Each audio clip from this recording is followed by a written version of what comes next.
નમસ્કાર મિત્રો, હું છું news 7 India reporter Chetanbhai Varsada.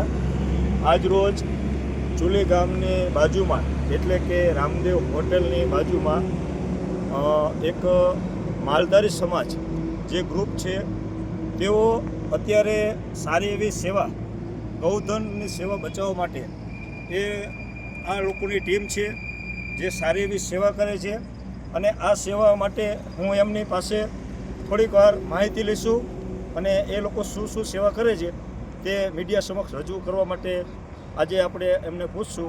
શું નામ છે ભાઈ તમારું? રાહુલભાઈ મેવાડા। રાહુલભાઈ મેવાડા, આપ ક્યાંથી આવો છો? ધાંગધ્રાથી। શું નામ છે તમારા ગ્રુપનું? માલધારી યુવા ગ્રુપ। માલધારી યુવા ગ્રુપ। તો આ પટ્ટાગળામાં જે છે આ પટ્ટો આ શેના માટે છે? આ અત્યારે ઉનાળો હોય એટલે ગાયું રોડ ઉપર કોઈ બેસવા આવે અને એના એક્સિડન્ટ ન થાય એટલે રેડિયમ ગરામાં બાંધેલો હોય એટલે ચમકે તો ગાડીવાળાને ખ્યાલ આવે કે રોડ ઉપર કંઈ બેઠેલું હોય, પછી એના હિસાબે આ અમે પટ્ટા બાંધી। આશરે તમે પોતાનું બનાવો છો કે કંઈ રેડીમેડથી લાવો છો? ના, અમે ખુદ જ બનાવીએ। અચ્છા, એનો ખર્ચો આમ કેવી રીતે તમે ભોગવો છો? બધા માલધારી ગ્રુપ? બધા ગ્રુપ થઈને જ ખર્ચો ભોગવો। બરાબર। તો આ સારું એક સેવાનું કાર્ય તમે અત્યારે લીધું છે હાથમાં। તમારી ટીમ જે છે એ સરસ મજાનું કામ, લોકોને શું સંદેશો દેવા માંગો છો તમે?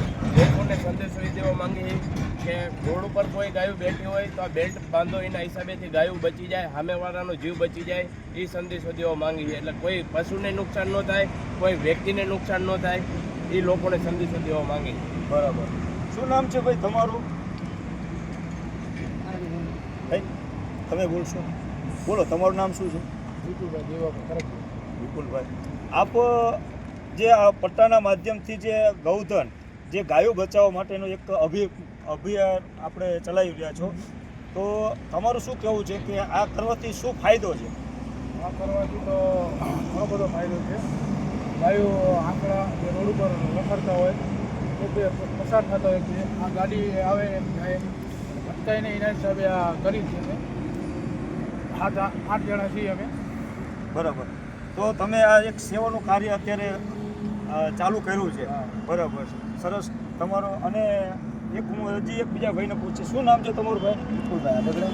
વિપુલભાઈ હાડગડા, આપ આ જે પટ્ટા ઘણા બધા છે, આશરે મારા અંદાજે તો લગભગ 25 જેવા છે, પણ આપ જે આ રાત્રિના સમયે જે તમે અત્યારે આ કાર્યક્રમ કરી રહ્યા છો, તો રાતે જ કેમ તમે આ કામ કરો છો? દિવસે અમે ધંધો કરી, બરાબર, ધંધો કરી અને રાતે પટ્ટા બાંધી। ધંધો કરવો જરૂરી છે અને સેવા કરવી જરૂરી છે। બધાય જાગો અને આ પટ્ટા બાંધો, એથી માણસને કોઈને નુકસાન ન થાય, કોઈ પશુને નુકસાન ન થાય। આના હિસાબે સામેવાળાના એક્સિડન્ટથી એનો બચાવ થાય, કોઈ હેલ્મેટ ન બાંધ્યો હોય તો, અને ગાયોનો પણ બચાવ થાય।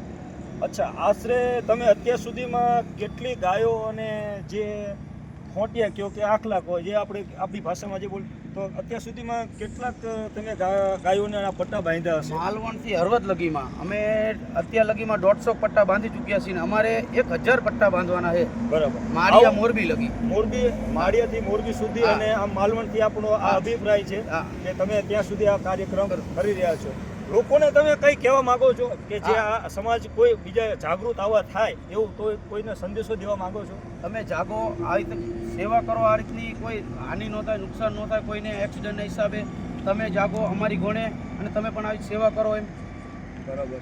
તો આ હતું એક સરસ મજાનું આપણા જ ધાંગધ્રા હળવદની હાઈવે ઉપર અત્યારે આ લોકો પોતાના સ્વખર્ચે જે પોતાના એટલે કે એક સામાન્ય પોતે છે લોકો જે રોજીરોટી કમાતા હોય અને તેઓને આવો એક ઉપદેશ મળ્યો કે આપણે આ કાર્યક્રમ કરવો જોઈએ, તો હું લોકોને વિનંતી કરું છું કે જે આ મીડિયાના માધ્યમથી આ લોકોને સપોર્ટ મળે અને સારી એવી સેવા બજાવે એ બદલ આપ ન્યૂઝ 7 ઇન્ડિયા તરફથી હું આપને હાર્દિક આમંત્રણ આપું છું કે આવો નવો લોકો। જય ગોપાલ, જય માલધારી, જય શ્રી રામ, જય ગૌ માતા।